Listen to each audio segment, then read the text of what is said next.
Kumbang-kumbang angin sepi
pancen kowe ayu tenan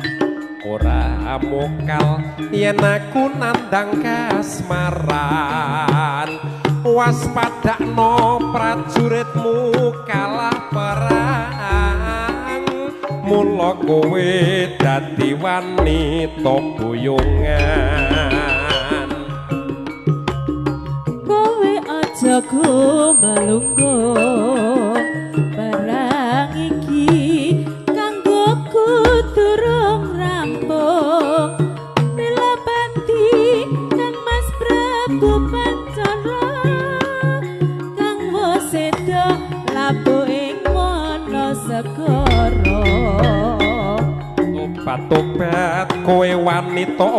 keparat ora ngerti yen Bandung lananging jagat putra ratu pengging Prabu Damarmaya aku duwe aji sekti Bandawa asa Rara Jonggrang manuta sun pundhut garwa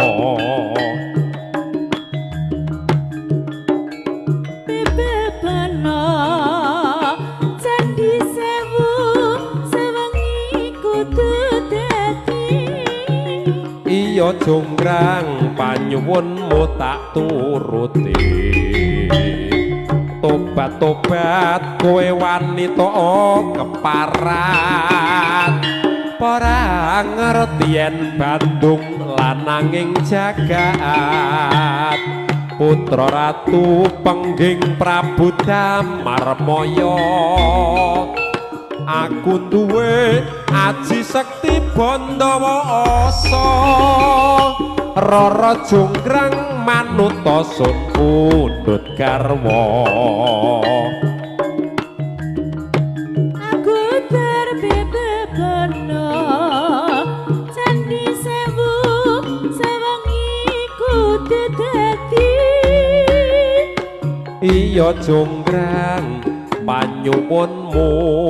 tak turuti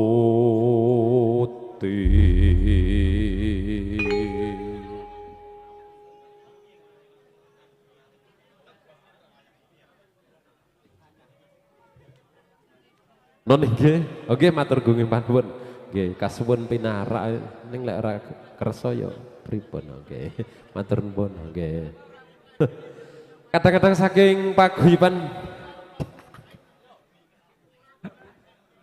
nggih paguyuban Pringgon Dani Berseni mijil saking tlatah Sidamulya Pak Begurung kok nunut ning kene ta patute wayahe ureng lah tenan nggih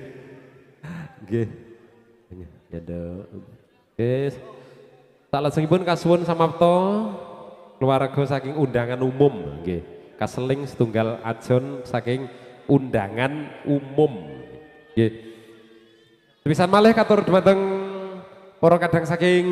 Pringgon Dani Berseni dipun aturaken matur gunging panuwun tuwin saperangan arsa kondur kadherekaken wilujeng kondur matur gunging panuwun ngatos-atos wonten ing marga